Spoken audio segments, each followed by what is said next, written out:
Hi everyone, unang-una sa lahat, Happy Canada Day, no? Ngayong araw na to. Bali, it's been a while na hindi kami nakakapag-video, no? Kasi maraming inaayos, no? Tungkol dun sa pinaplano natin na travel with Liwaliw, no? Yung Canada 2025. Although talagang we try to matapos yung project sa hindi naasang pagkakataon, kumbaga yung estimated nating time hindi siya nasunod, no? Kasi may mga bagay na yung hindi mo inaasahan sa plano na kailangan pala, yung mga bagay na medyo malalim, no? Gaya ng mga lugar or mga park.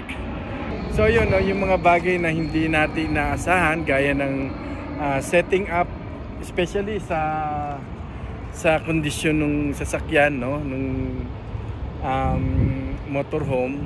Although may mga bagay na dapat pang ayusin.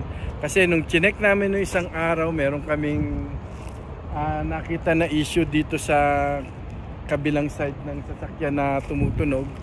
So yung expected namin na June dapat na gagawin namin plan to start is parang hindi siya masusunod kasi dapat siyang ayusin eh. Hindi naman to yung ano lang eh. Kumbaga, siyempre we are planning to yung hindi naman isang buwan lang eh, 2 buwan. 'Di ba? Na parang bakasyon ka lang. Ang plan is to talagang tour siya, no, umikot. So hindi siya pwedeng ibiyahe ng alanghanin.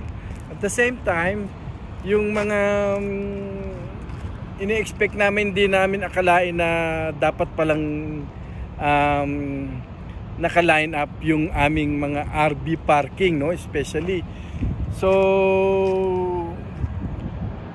hindi siya umabot dun sa pinaplano namin na basta-basta na lang, syempre kung saan ka mapupunta. So may mga membership club na dapat kang salihan, no, para makapag-parada ka sa bawat lugar na pupuntahan mo, which is meron naka-line up, meron na nakaayos, pero kulang pa rin, hindi siya kumpleto. So kung nangyayari, I think we have to extend yung aming schedule kasi otherwise pag hindi na sunod yung plano is siyempre iba yun,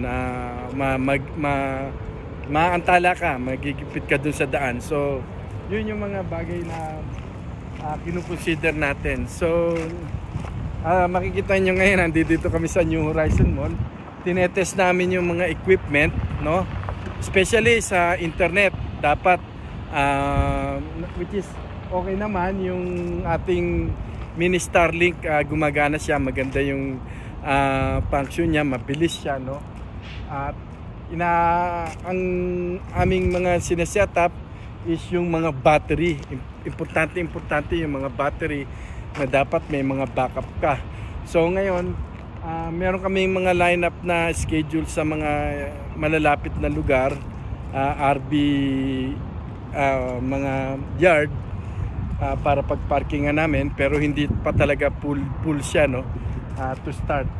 But we are in the process of testing pa rin kasi pag di mo tinest, mahirap, baka tumirik ka sa daan, mas mahirap. So yun yung mga bagay na asikaso natin. So ngayong gabi to, andito kami, kasama ko actually si Morlac, no. Si Morlac lang yung kasama ko ngayon kasi yung 2 bata hindi pa pwede, no. So anyway, makikita nyo itong background natin. Nandito tayo sa New Horizon Mall ngayon. And then siguro unahin natin yung mga lugar na malalapit dito along Calgary before we start sa mga other provinces na pupuntahan natin. So ganun siguro muna yung ating gagawin. So antabayanan nyo kami. Supportahan nyo rin yung Liwaliw Travels. Anyway, you have a great night. Bye. Eto, naisipan ko na rin i-record tong Cross Iron Mill. Isa sa pinakamalaking mall na dinarayo dito sa Calgary, Alberta.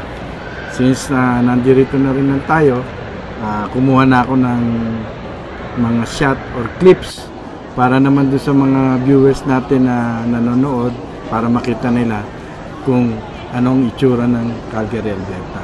Panoorin niyo po.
Kita nyo, pinipilahan yung pampataas ng blood sugar.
Ang tao, lugi.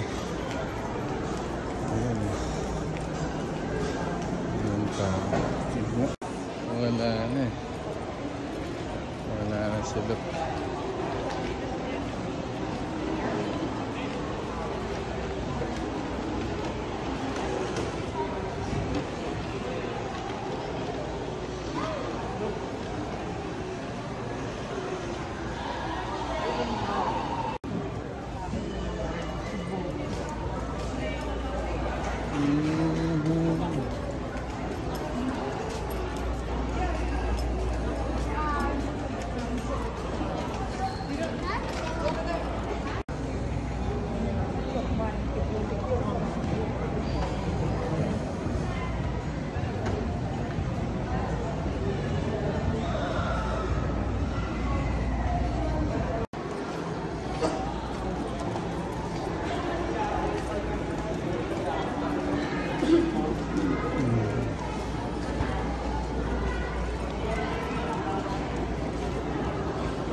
Natin kasi may pakay tayo rito eh. Yung bagong labas ng Oakley na meron siyang camera, parang tumapat siya sa sa Ray-Ban, no? So yung pinapromote ni Mark Zuckerberg. Tignan natin kung meron dito. Check natin. Tignan natin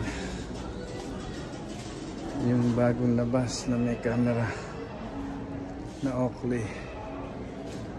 Ayan natin. Parang nangyari ito. Yun, nakausap ko, no? Bali, hindi pa pala marirelease yun until July or August. Spear, no? Tsaka, yun yung bagong labas ng Oakley na rumival sa Ray-Ban, ano? Which is, mas more recording time siya. Tsaka more advanced, no? Yung AI system ng Oakley. Halos pares din ang presyo ng Ray-Ban. but I think I would prefer to have that one. I'm so excited, no, for recording, no. Okay.